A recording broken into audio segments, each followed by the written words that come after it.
আসসালামু আলাইকুম বন্ধুরা, এই পাওয়ার সাপ্লাইটা 24 ভোল্টের, 24 ভোল্ট 10 এম্পিয়ারের। এই পাওয়ার সাপ্লাইটাতে সমস্যাটা কি জানেন? সমস্যাটা হলো এই 24 ভোল্টের জায়গায় আউটপুটে ভোল্টেজ দিতেছে 12। এই 12 ভোল্ট কেন দিতেছে এটা নিয়ে আজকে ভিডিও। তো কথা না বাড়িয়ে চলেন শুরু করি। আমি ঘর দিয়ে আপনাদের একটু দেখাই দিই। দেখেন ঘর ইনপুট হচ্ছে 10 থেকে 11, 12 পর্যন্ত, 11, 12 এরকম হয়। আর একটা শব্দ করে, একটা হালকা একটা শব্দ করে। তো এই সমস্যাটা কেন হলো সেটাই আজকে দেখাবো। সমস্যাটা কোন জায়গা থেকে আসছে সেটা একটু বলে দেই এবং ঠিক করেও দেখাবো।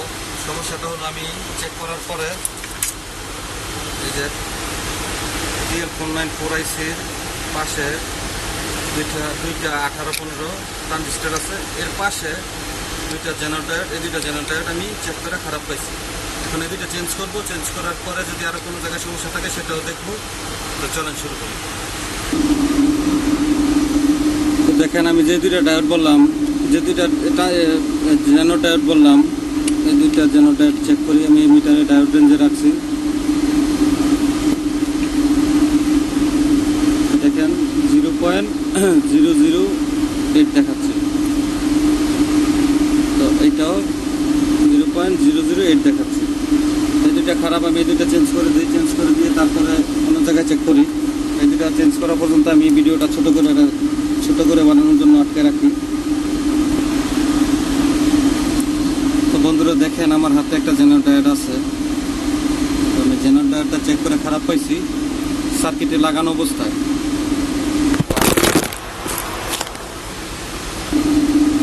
জেনারেটরটা খারাপ পাইছি সার্কিটে লাগানো অবস্থায়। তো আমি সার্কিট থেকে বের করে যখন চেক করলাম তখন আবার দেখি জেনারেটর ঠিক আছে। দেখেন এই জন্য আপনারা সার্কিটে লাগানো অবস্থায় যে কোনো জিনিস শিওর হবেন না।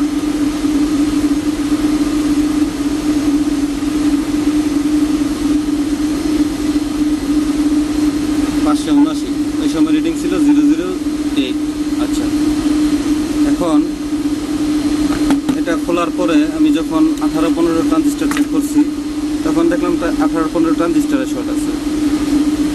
তো এটাও এখন খুলে চেক করি। যদি এটা খারাপ হয় তাহলে দুইটাই চেঞ্জ করে দেবো। সাথেরটাও শর্ট দেখাচ্ছে, দেখেন না, সাথেরটা ভালো দেখাচ্ছে। তাহলে আমি ওইটা খুলি আগে, সম্ভবত একটাই শর্ট হয়েছে। এরপর যদি আর একটা শর্ট হয় তাও ওইটাও চেঞ্জ করবো।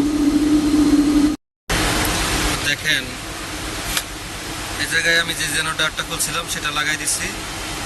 আর এই জায়গায় একটা 18-15 ট্রানজিস্টার আছে, আর একটা আমি খুলে রাখছি। এই দেখেন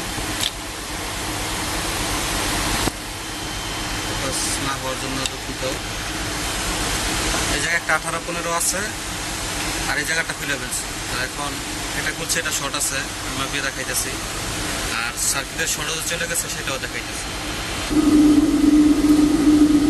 তো এই দেখেন এখন কোনো শর্ট নাই, যেটা খুলে রাখছি সেটা একই লাইনের।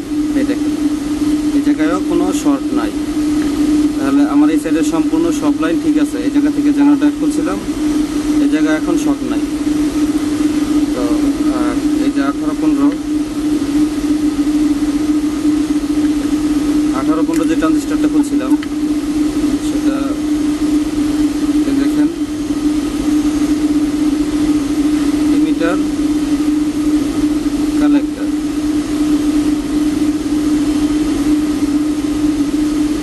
এই দেখেন ইমিটার টু কালেক্টর শর্ট আছে। এখন এই 18-15 জায়গায় আমি একটা, এই 18-15 দেখা যায় না, 18-15 জায়গায় আমি একটা 26-55 NPN ট্রানজিস্টার, 18-15টাও NPN, 26-55টাও NPN।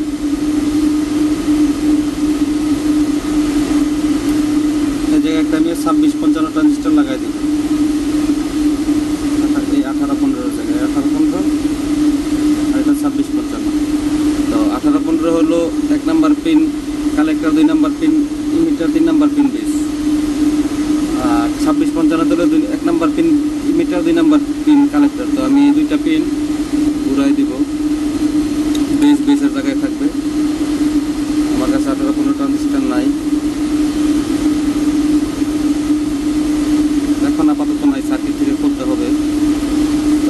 ভিডিওটা শর্ট টাইমে শেষ করার জন্য এটা দিয়ে আপনাদের দেখাই দিচ্ছি। এটা দিয়ে আমি চালু রাখতে পারবো, অসুবিধা নেই।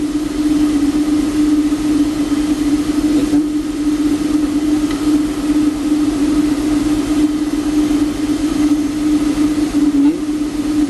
দুইয়ের জায়গায় দুইয়ের মাথা ডেকে এনে দিলাম, একের মাথাটা দুইয়ে নিয়ে দিলাম। তো সেটা এখন লাগাই দিই।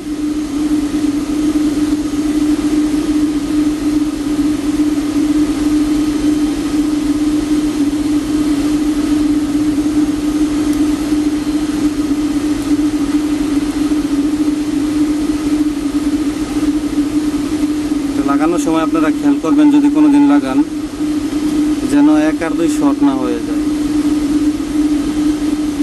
এই জিনিসটা খেয়াল করে তারপরে লাগাবেন।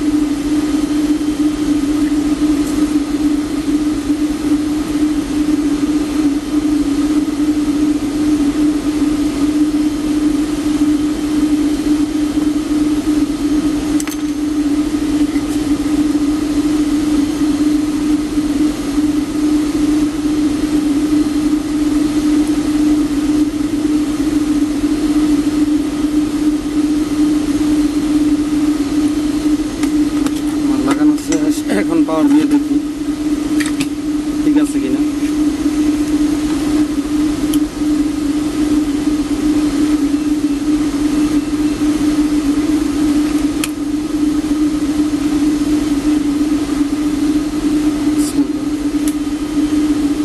দেখেন পুরো 24 ভোল্ট আছে, একদম পুরো একুরেট 24 ভোল্ট আছে। আমি যদি ভেরিয়েবল দিয়ে বাড়াই কমাই তাহলে বাড়েও কম হবে।